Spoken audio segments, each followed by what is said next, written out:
Okay, this video is to show the function of Lumi Traffic, which is this Lumi LED strip. It has both red and green diodes in it.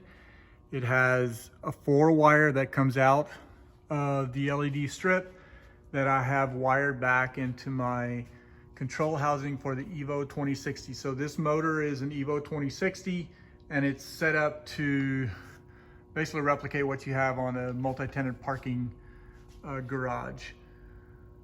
So I have the Lumi paired with this output OC. Output OC has 3 terminals. This one is 24 volts, the one that has both the red and the green in it. That's 24 volts, hot all the time. The one that has this black wire in it is actually a ground, and the one that has the second red wire in it is basically a ground that only comes on when the operator internal lighting turns on. So I have my red LEDs wired to turn on anytime the operator's internal LED lights turn on. And I have my green LEDs wired to this normally open, normally closed toggle switch that is set to activate when the door is in the open position. I have it fastened to my horizontal track. I have it wired to the normally open poles so that when it's turned on, my green light turns on. So the green wires coming from the green LED, one of them is wired to 24 volt, but then the common leg is interrupted and wiring it together with this toggle switch, so that the toggle switch is actually what turns the green LED off and on. Now, in order to get the correct function, I want to go to Sumlink and turn on Sumlink.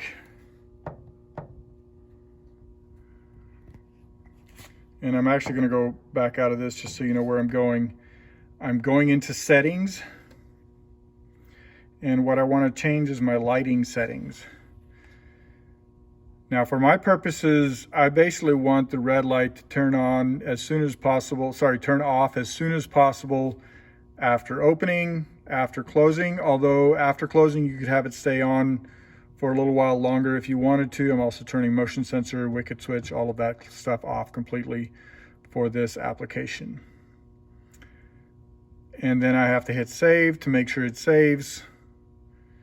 Now, the lowest I can set it is 1 second. It actually takes about 5 seconds or 6 seconds or so, just because of the internal process that the operator goes through to turn the lights off or to stop its closing cycle. There's a couple other things I want to make sure that are correct. Early warning time safety facilities are going to be factory preset at 5 seconds before closing when the automatic closing is activated. So that's the way I have it set.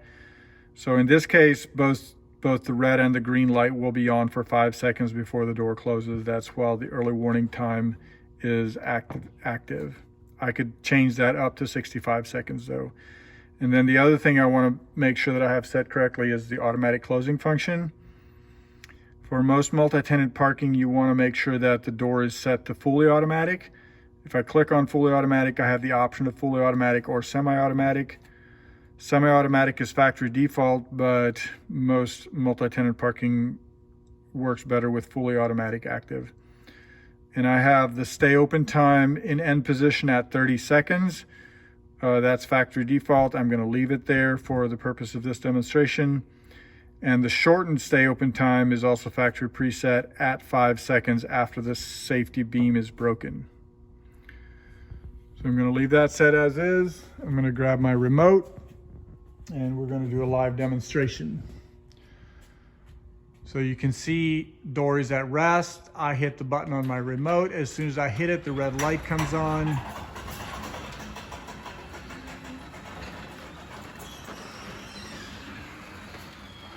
Door runs to the open position. When it reaches the open position, it activates the toggle switch, which turns my green light on. Both of them are going to be on for a few seconds, and then the red light is going to go off.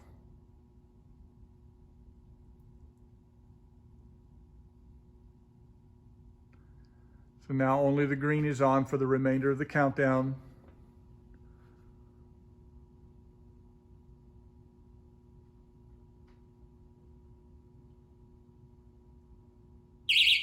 As soon as the countdown starts, the red comes back on, so both the red and the green are on. It starts closing, and only the red is on.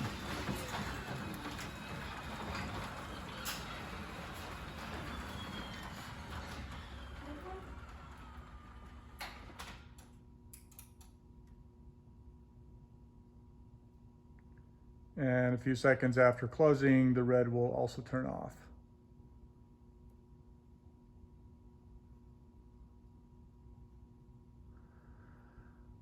So now additional things that happen when inputs happen at different times. So I open the door again.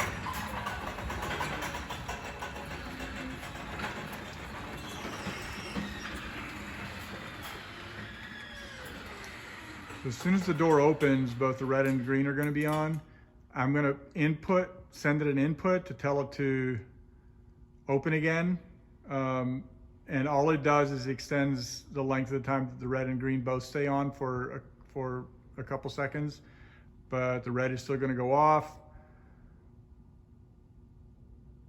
And then the remainder of the countdown, the green is going to be on. If I hit the button now when only the green is on, it's going to restart my 30-second countdown. Both the red and the green are going to be on for a few seconds. And then again, the red is going to go off and only the green is on. If during the pre-warning time I hit the button for an additional input,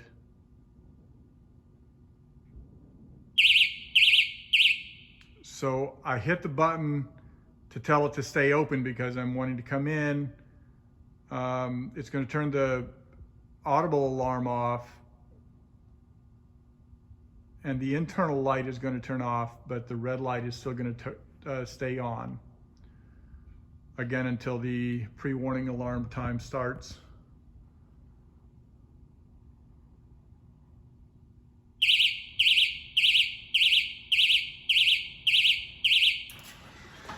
And of course, if I hit the button while the door is closing, it stops, reverses to full open.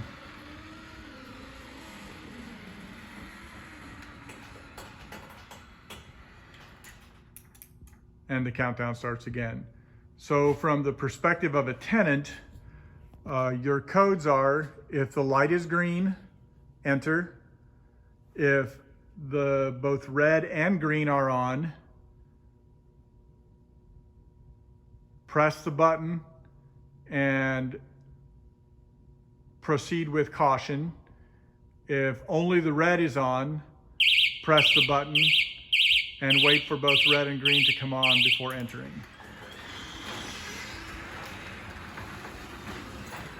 So red means do not enter.